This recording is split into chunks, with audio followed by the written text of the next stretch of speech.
GATX-102 デュエルは、機動戦士ガンダムシードにおいて、イザーク・ジュールが登場した機体で、地球連合所属国家の一つである大西洋連邦が、欧部連合出張国の公営企業である、モルゲンレーテ社の技術協力を受け、資源コロニー、ヘリオポリスで極秘開発した5機の試作機である、初期 GATX シリーズのうちの1機です。シリーズの中で最初に完成した機体であるため、汎用性に優れた、最もオーソドックスなモビルスーツとなっています。そのため、素体として非常に優秀で、後年には本機をベースにいくつかの派生機も誕生しています。今回はそんなデュエルの系譜について解説させていただきます。デュエルは GATX シリーズで最初に開発された機体ということもあって、後のモビルスーツ開発の礎となれるよう、バランスの取れたベーシックな性能が求められていました。そのため、他 GATX シリーズのように何かに特化した機能はありませんが、その尖ったところのないバランスの良さが本機の強みとも言えます。本機のコンセプトは特殊な兵装を搭載しないが、故の機体の安定性と軽量さから生まれる高い運動性と機動性を生かし、白兵戦能力の充実にありました。それは本機が対ザフトを意識して開発されたモビルスーツという裏付けでもあります。そもそも連合軍が GATX シリーズの開発に着手した一番の理由は、ザフト製モビルスーツの脅威に対抗するためです。圧倒的な物量を誇る連合に対し、ザフトが互角以上の戦いを繰り広げられていた理由は、モビルスーツの圧倒的な性能にありました。そこで、連合がモビルスーツへの対抗策を迫られたことで導き出した一つの答えが GATX シリーズです。GATX シリーズには、ザフト製モビルスーツに対抗するために、彼らの主兵装である実弾と実体験を無力化するフェイズシフト走行と対モビルスーツ戦を意識した運動性能が盛り込まれています。中でもデュエルをはじめストライクやバスターに採用された X100 系フレームは人体の機能再現に特化した構造となっており、特に白兵戦や武器の持ち替えによる汎用性を重視するデュエルにおいては、その優秀さが機体性能に直結していたと言えるでしょう。またモビルスーツ同士の白兵戦を重視した本機の設計思想は、決闘を意味するデュエルという機体名の由来にもなっています。なお、初期 GATX シリーズのうち3機が同型の X100 を採用していますが、このようにフレームを共通化することで、将来的な機体の規格統一とパイロットの機種転換を容易にする利点があります。さらに共通するフレームを採用していれば、武装と装甲を新規製造するだけで、新型機の投入が可能になるなど、様々なメリットがありました。そのため、デュエル開発によって得られたノウハウは、後のモビルスーツ開発にも多大な影響を与えています。このように、GATX シリーズの中で、最もバランスの良い本機には、武装構成もバランス重視の標準的なものが採用されました。まず、グレネードランチャー装備の 57mm 高エネルギービームライフルです。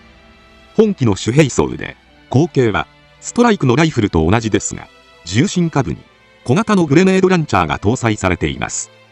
本兵装はデュエルの活躍によって連合ザフト双方から高く評価され、試作兵器でありながら量産モデルに匹敵するほど生産されました。他にはストライクと同型のビームサーベルや 75mm 対空自動バルカン砲塔システムイーゲルシュテルン、ビームコーティングを施したシールドが装備されています。このように他 GATX シリーズと比べると携行火器が圧倒的に少ないものの、当時はビーム兵器を携行しているだけで同世代のモビルスーツに対して大きなアドバンテージがあったので、予定通り地球連合が運用していればザフト製モビルスーツにとっては大きな脅威となるはずでした。そのためデュエルの装備は少ないどころか、開発された時期を思えば十分すぎるほどの高火力機と言えます。ただ実際にデュエルが対峙したのはザフトのモビルスーツではなく、武装が豊富な地球連合だったため、携行火器に物足りなさを感じてしまったのかもしれません。作中ではヘリオポリスでイザークに奪取され、そのままイザークの愛機となりました。その後ヘリオポリスを脱出したアークエンジェルとストライクを追撃するものの、連合第8艦隊を目前にした戦闘でストライクによりコックピット付近に大きな損傷を受けてしまいます。こうして本機は修復を兼ねて追加装甲の装着が行われました。こうして誕生したのがデュエルアサルトシュラウドです。アサルトシュラウドはもともとザフトの第1世代モビルスーツ用強化パーツで、本機にはデュエル用に再設計されたものが搭載されています。以降、アサルトシュラウドを装着した姿が標準形態となりました。なお、アサルトシュラウドにはフェイズシフト装甲が搭載されていないため、追加装甲を装着しない方が防御力が高いようです。むしろ、非装備状態から 70% も重量が増加しているため、推力を強化して機動力の低下をカバーする必要がありました。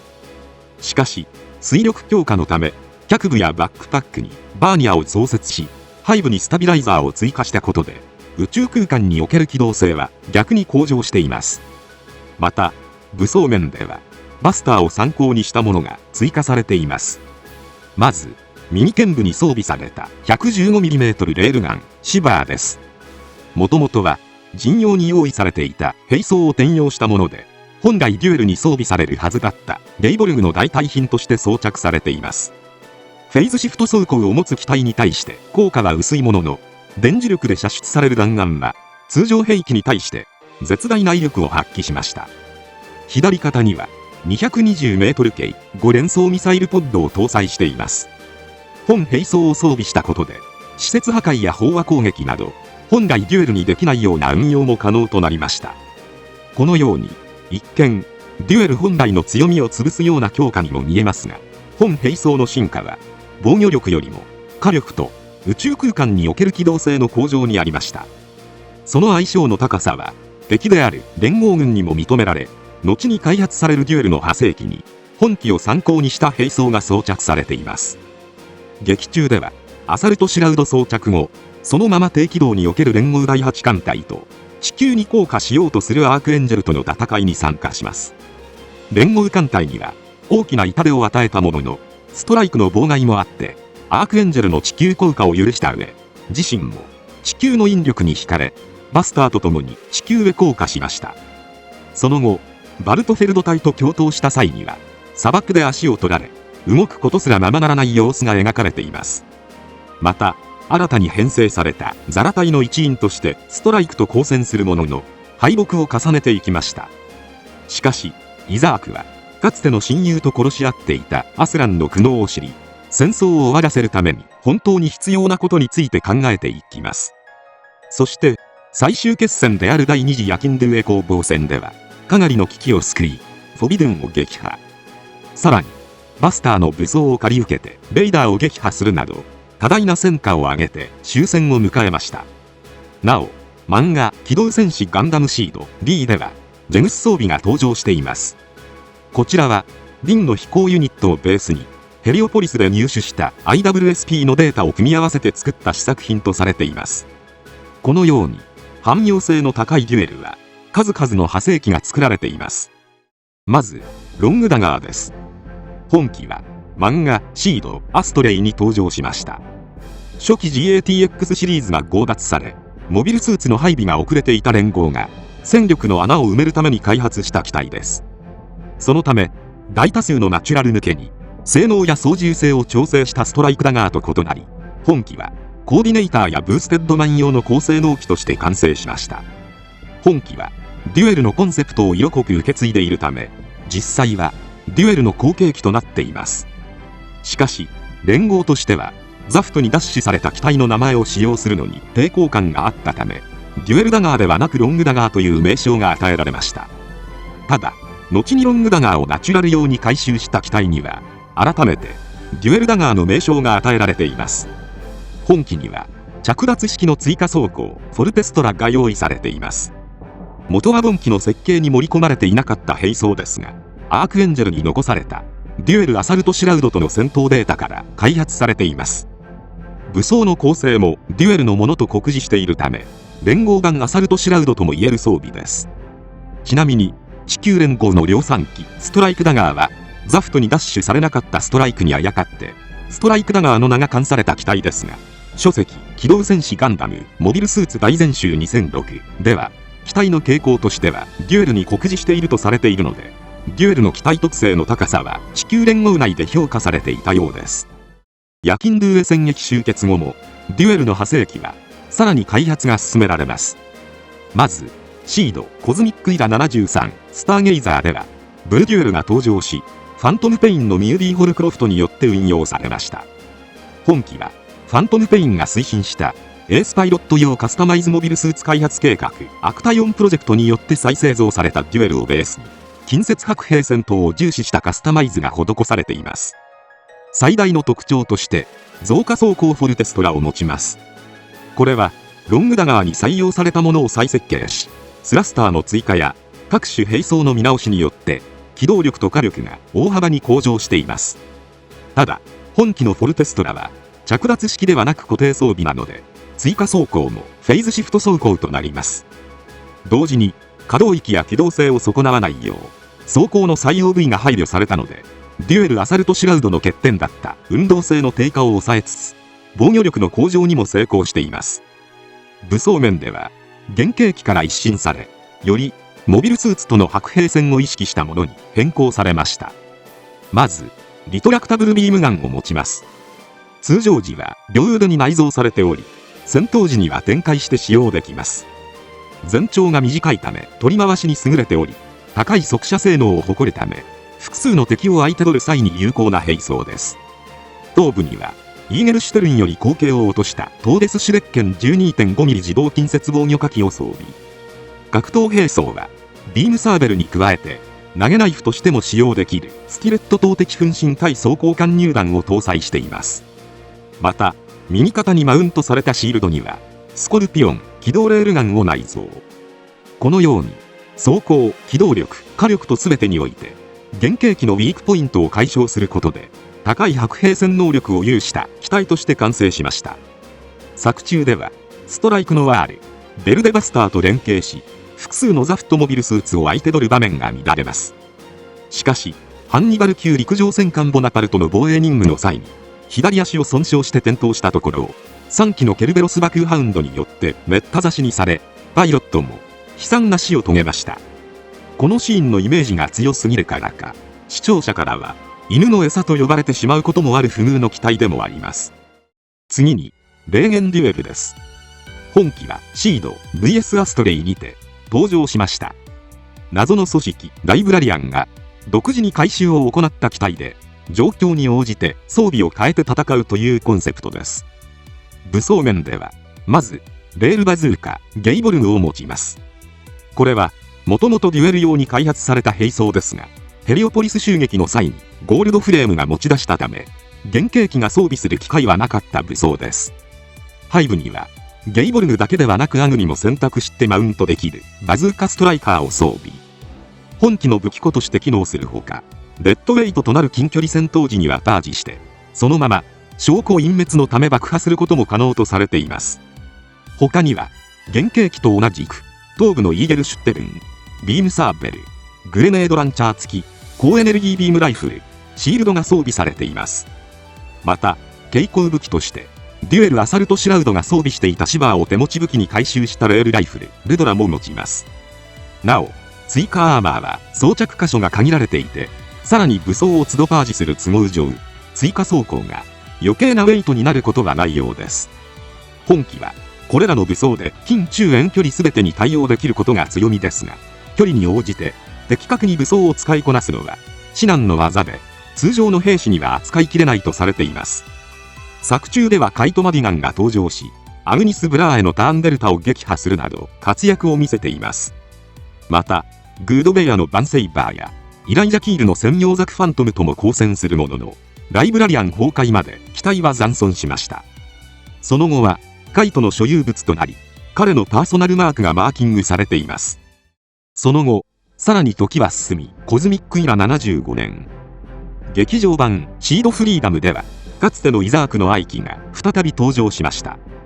ZGMF1027M デュエルブリッツです。第一次連合プラント大戦後、イザークが登場したデュエルは廃棄されそうになりますが、アイリーン・カナーバが密かに回収。その後宇宙要塞ボアズにてユーリア・マルフィやエザリア・ジュール指導のもと試験用機体として回収されました。動力は核エンジンに変更され、コックピットの周りもザクオーリアと同型のものに換装されています。また装甲もバトルスピリッツに封入されたカードを見る限りストライクフリーダムなどと同じバリアブルフェーズシフト走行に変更されていると考えられます。機体各部には新型のアサルトシュラウドが装着されました。原型機と比べるとかなりスマートになっており、そのシルエットはブルデュエルのフォルテストラを感じさせますが、デュエルブリッツのものはパージ可能です。武装に関してはアサルトシュラウドが携行していたものと同系統の火器が最新のものに更新されています。まず両剣部には武装を内蔵したポッドが搭載されており、右肩のポッドには高エネルギービーム砲、左肩には自立誘導中距離空対空ミサイルトーレンスとビームサーベルマグナセクティオが内蔵されています。さらにかつての戦友の愛機ブリッツを思わせる武装も用意されており、左腕装甲にはピアサーロックグレイプニール2、右腕装甲には超高速運動体貫通弾ランサーダート2が装備されました。なお技術革新が進んだおかげでアサルトシュラウドの重量がかなり抑えられたようで、デュエルアサルトシュラウドが104トン近くだったのに対し、デュエルブリッツは71トン程度に抑えられています。ブルデュエルでも84トンで、ストライクフリーダムが80トンなので、かなり技術革新が進んだことがわかるのではないでしょうか。こうして誕生から5年経つ古い機体であるものの、大規模な改修を経てコズミックイラ75年でも主力モビルスーツと渡り合える機体として完成しました。劇中ではハリ・ジャガンナートが率いるクーデター軍を止めるべく、リアッカのライトニングバスターとともにミーティアを装備して出撃。